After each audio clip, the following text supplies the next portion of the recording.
Welcome to our latest edition of CharitEpulse, our bi-monthly charity podcast. My name is Catherine Rastomji. I head the charities practice at Shakespeare Martineau, and I'm joined today by my two fellow podcasters, Charles Mosquita, Charity Director at Quilter Cheviot Investment Management, and James Saunders, Audit Partner at Moore Kingston Smith. Together we explore the latest pressing issues affecting the not-for-profit and voluntary sector. So for this session, there's a number of things that have caught my eye. It seems everybody has been naughty, I think is the general summary.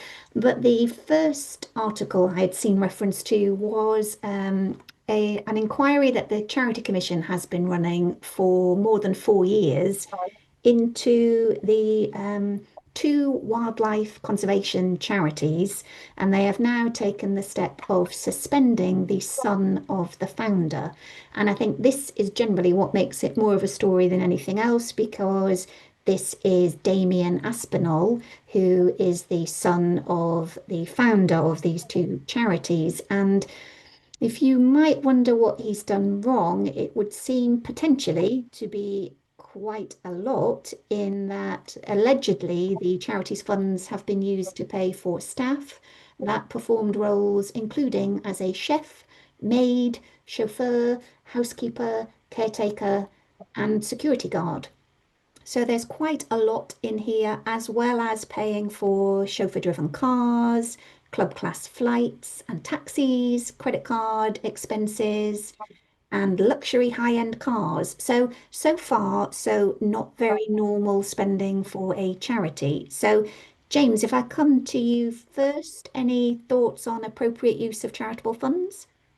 Yeah, I was a bit worried about when you said earlier everyone's been naughty. I was wondering what Charles had done this week that you've been. This one, I know a little bit about Howlett's, because I've been to their wildlife parks a couple of times. My 9-year-old son loves it there, and they're brilliant places to go.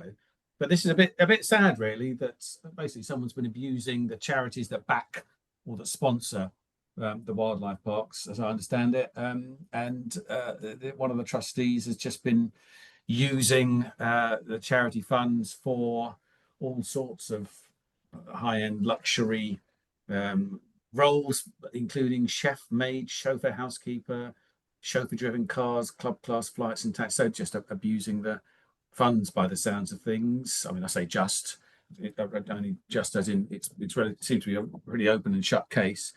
It reminds me of those cases that we saw last year, a couple of years ago, with a certain supermodel, and it just calls into question the whole charity trustee governance. Do they know what their responsibilities are? Do they understand what charities are for? And abusing the funds is a pretty basic big no-no, isn't it? It is. I mean, yeah, it is depressing, isn't it, when we see these stories come around again, where I think actually whether it's individuals misunderstanding the nature of charity or deliberately abusing it to their own ends. But Charles, any thoughts when you had seen this? Yeah, so I mean, I also, James was worried about me being on the naughty step this week. Yeah, I just wonder what the trustees are doing. I mean, at any level, is any of this, would it pass the sort of the smell test? I mean, if this falls into, well, this is the Telegraph, but the Daily Mail, can you stand up and actually justify it? And I just find it extraordinary that anybody at the time would have thought that it was acceptable. Yeah. So yeah, I mean, it just beggars belief as far as I can see. The one thing in the article I have to say that I was sort of slightly taken aback by, is that they mentioned Carrie Johnson, Boris Johnson's wife, being senior communicator. But after all of this, I didn't quite see why that was relevant to any of this. But anyway, Yes. yeah. Well, for the benefit of the tape then, Charles, we will all confirm that Carrie Johnson was not involved, was not employed at the charity when any of this was happening, which seems to be an important point to note. But yeah. I mean, on the trustees point, on the Charity Commission, the Aspinall Foundation, it's flagged as a regulator that there's only 4 trustees on there recorded. Damien Aspinall is recorded as the chair. No date of appointment, so presumably from the start, whenever it was formed. And there's 3 other trustees, one of whom also has the surname Aspinall. So I mean, do you remember that story from a couple of years ago about the family trust where the father was investing in his own business? You remember that? That was Cranes, wasn't it, in Yorkshire? It was, yeah, but I mean, this is similar, isn't it? It's a family trustee board, two family members at least. The other two, one of them has been on there for a long time. It's just a lack of. I mean, it looks to me like it's not even set up right in the first place, is it? I mean, Catherine, if you were to say, how do you set up a charity board? I'll put two members of the same family on it and two other trustees. Make one of the family members a chair. I mean, it's a bit of a recipe for disaster, isn't it?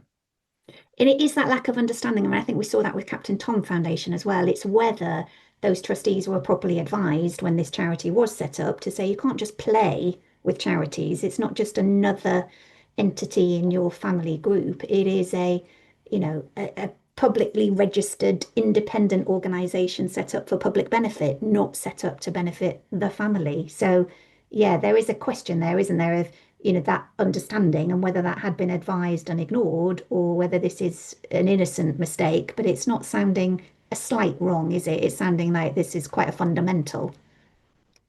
And I haven't actually read the Charity Commission's report on this, but I'm also slightly surprised that they haven't censored in some way the trustees for lack of oversight and control on what Aspinall was doing. So I think that may follow, Charles. Yeah, I think at the moment they're still in the inquiry phase. So when they get to the end of that, I think it'll be interesting, won't it? And although I wouldn't want to advocate that we put a rule hard and fast in place, because I think there are circumstances where it isn't appropriate. But this to me just shows the need, one, that trustees understand that they're acting in the best interest of the organisation and not doing it as a personal favour to somebody who may have appointed them, but also around the independence of trustees. So you can have family members on, but you do need to have that independent voice, and that independent voice needs to be vocal in making sure that they're doing right by the purpose of the organisation. Indeed.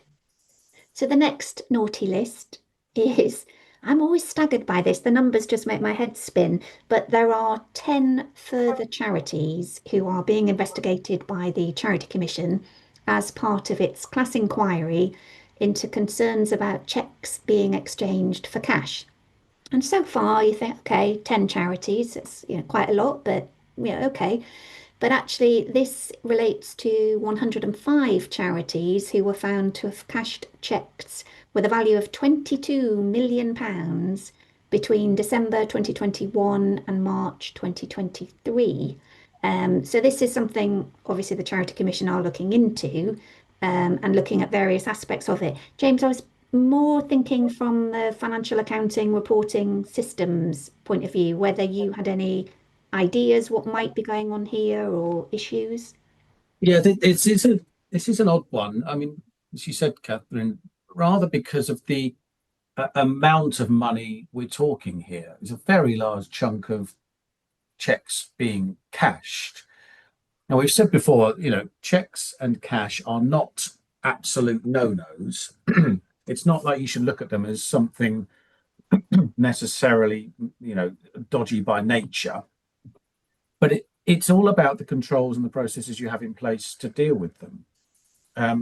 And importantly, here, the regulator, as I understand it, the regulator's looking to examine how the charities dealt with the money. So they want to assess whether the trustees have got oversight of what happened to the money after it was exchanged from the cheques, whether the money was then used properly in the charitable objectives that it should have been. So it's the processes around the enactment and or the actual cashing of the money, and then what gets used for, that the Charity Commission is looking into primarily, rather than just per se the use of cheques and cash being cheques being cashed. Yeah, and I think that question, isn't it, of whether these financial transactions were in the charity's best interest. So I do wonder, is there an element of charge being made or a percentage being given to whoever's doing the actual cashing of the checks, and whether that's an appropriate level, perhaps. But Yeah, well, I mean, there is an age-old argument, isn't there, with a lot of charities that they have to get cash to their beneficiaries for any number of reasons. No, maybe not. No bank accounts in place. Maybe they need cash short-term notice. They are working often with people in poverty, people who are struggling, and the cash is the absolute king in those circumstances. £22 million worth of cash is a big amount of cash. it is.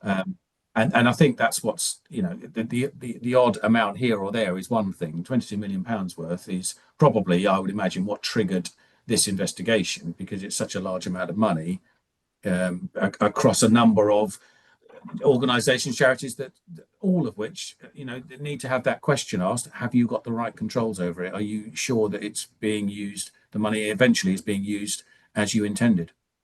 And Charles, you noticed, hadn't you? I think one of the charities involved had given some response so far.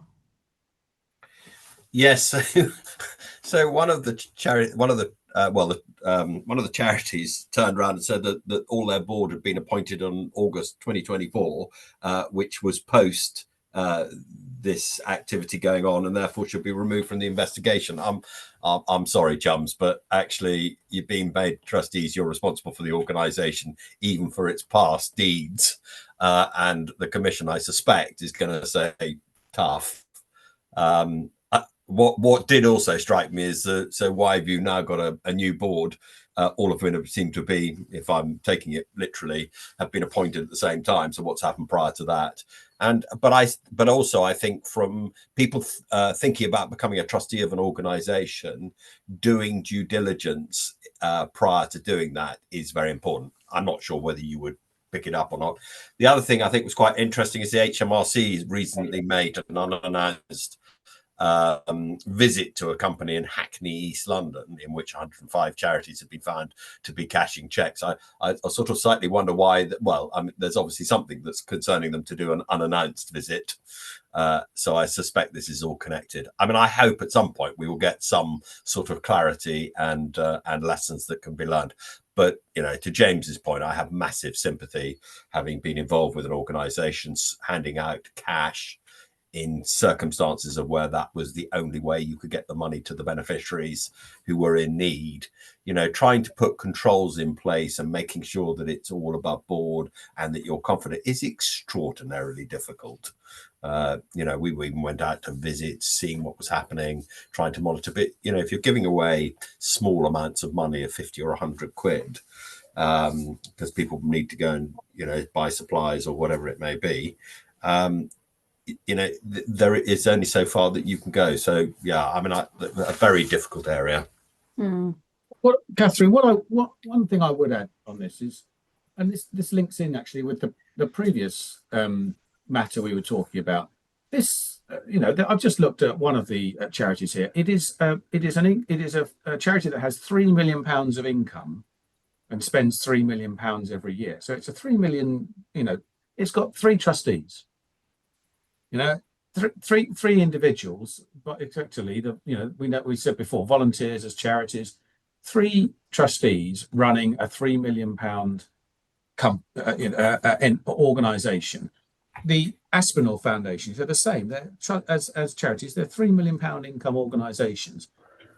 And it seems extraordinary to me that organisations with this much amount of money flowing through them are being run by by a small group of trustees, in each case. I mean, if you think about what the ideal size of a board is, you're probably talking somewhere in the region of 8, aren't you? And this one that I'm looking at, no employees. So you've got that's even more concerning. £3 million worth of money flowing regularly. Where are they spending the money? Is that in East London, or is that going to be, or is it being spent abroad? Some of it's grants, but most of it's grants to individuals. It says 894 grants to individuals. Grants to individuals for the relief of poverty, sickness, and infirmity. How many grants? 800. 894 grants. So these trustees must be doing a hell of a lot of work. on that. Very Which total in this case £3 million worth, 3.042 million pounds, 894 grants. I mean, it just, to me, it just doesn't stack up. And it might well be they have got a lot of volunteers in there. The whole operation, I'm not quite sure how you do it. No, and my question would always be, do you have the skills, knowledge, and experience in those three people to cover everything you need on this board of trustees? And it would seem to me from where they are now that the answer is no. And that might be a wider governance piece, I suppose, in terms of, I think definitely more to come from this one. I did also like that a spokesperson that said, you shouldn't be coming at us because we're all new, also said it's not £22 million, it's less. And the comment is the Charity Commission said it stood by the figure in its announcement. So I suspect the Charity Commission's quite confident in the number it's got. Yeah. You would not come back on that quite so forcefully if you didn't. Yeah. So I'm going to move us on to, I think this is very British, I find, a celebrity, I think in the loosest sense of the word, a celebrity plumber set up a social enterprise and has been found by the fundraising regulator to have misled donors. His social enterprise breached 8 of the provisions in the fundraising regulator code. And this is all to do with a CIC, a community interest company, offering subsidised or free plumbing and heating to vulnerable people. This individual director was very charismatic, was all over social media, and it seems to me the general public were falling over themselves to donate money to what isn't a charity and for purposes that were not entirely clear, in that it's been found that the fundraising was misleading because it didn't evidence the claims that were being made in its communications. We were talking about this before the recording, I suppose, in terms of some of the comparisons for the fundraising regulator looking into this, the fact that this is not a charity, it's a CIC. But alarm bells ringing. Charles, what did jump out to you most, I suppose, from this? Yeah, I mean, I suppose is the community interest group, the 2 million that was raised, a property has been bought. The community interest group has been closed down, so there's no mention about what's happened to the property that was owned by the community interest group. I wasn't really quite sure to say. I was just pleased actually the fundraising regulator was on top of it and seemed to do the investigation very quickly and responded. And I think we also had a little snigger as well that the Charity Commission had 3 applications from this CIC or the people behind it to become charities, and they had said no 3 times, which I think does give us a clue that all was not well with this organisation. But James, any thoughts? Yeah, it seems to me this is a bit of a sort of a case of law of unintended consequences, isn't it? It's the community interest companies and the alternatives to formal charities have been set up over the years with the best of intentions of allowing flexibility. This looks like it's unfortunately a case of abuse of that flexibility. Money has been raised, and as you stressed, it's the fundraising regulator here, Catherine, that's got involved and concluded that there were errors, or there was misleading advertising, if you like, and misleading claims about what the CIC was doing. CICs are not charities; they have a community purpose. If you know anything about them, you know that the money that goes into them is asset locked, or the majority of it is. Directors of CICs can be paid to a certain extent, and to a certain extent, dividends can be taken out, or remuneration. So they do have that flexibility compared to charities. The problem here is that and again, stress, it's the fundraising regulator that's picked up on this. It's misleading claims on the social media, in particular, using multiple images for different claims, that sort of thing. So yeah, to me, it is unfortunately one of those. It's as I said earlier, a law of unintended consequences. It's an unintended consequence of giving the community flexibility, and it just seems to have been abused here. Yeah, and there is a piece for me around the general public really doing their own due diligence of why people fall over themselves to donate to things Yeah. that are not charities, that do not have, the backup of where are those funds going to, once it's given, they've got no control over it. So, I think that is a bit of an education piece, which I think the fundraising regulator is trying to get across because a large majority of their work relates to CICs where people do believe them to be charities because that's the way it's being presented, and the fundraising regulator trying to get that discipline brought in. But my final naughty story for this session is back to the Charity Commission. They have disqualified 4 trustees from a sight loss charity, including its chief executive. And this charity apparently had been used as a front for criminal activities. The trustees hadn't sufficiently overseen, I think that's an understatement, but they hadn't overseen the actions of the chief executive, and there'd been a lack of action by them. We are talking about disqualification, I think 3 of them for 5 years, one of them for 3 years. Um, who will I go to first? Charles, you blinked. So, Charles, I'm coming to you. Your thoughts on this story? Yeah, I mean, I suppose I mean, the thing was to read the Charity Commission report, wasn't it, rather than the article, because there were a number of things that came up. And I have to say, I was sort of slightly amazed that the trustees were only banned for 5 years, because there seemed to be a whole lot of issues that the Charity Commission had highlighted, including putting in a plan for them to follow, of which the trustees didn't follow. They seemed to not turn up to meetings. They seemed to just ignore all communications.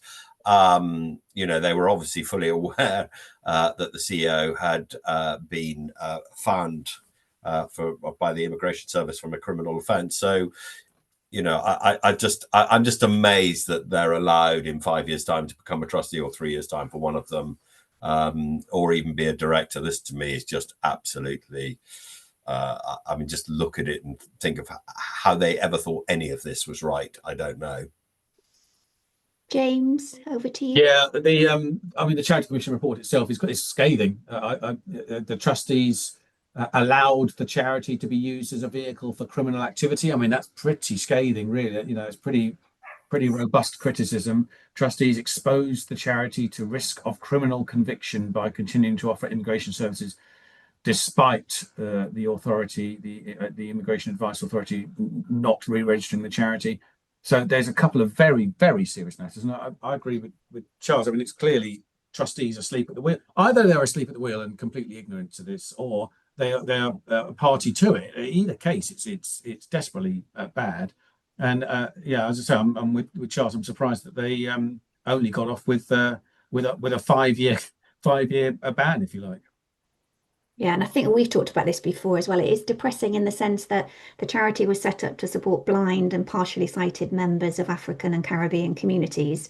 I think, yeah, and those people need those services. So this is not doing them any favors whatsoever. So, I think often it's the beneficiaries that get forgotten in these stories, isn't it? And I think we've seen that with some other recent examples. But I mean, there's a statement here in the commissions, and I'm going to read this to you. It's just the trustees exerted insufficient oversight over the charity, allowing it to be used as a vehicle for criminal activity. Proactive intervention by the trustees may have helped mitigate the impact on the charity and prevent it from being misused for over 10 years.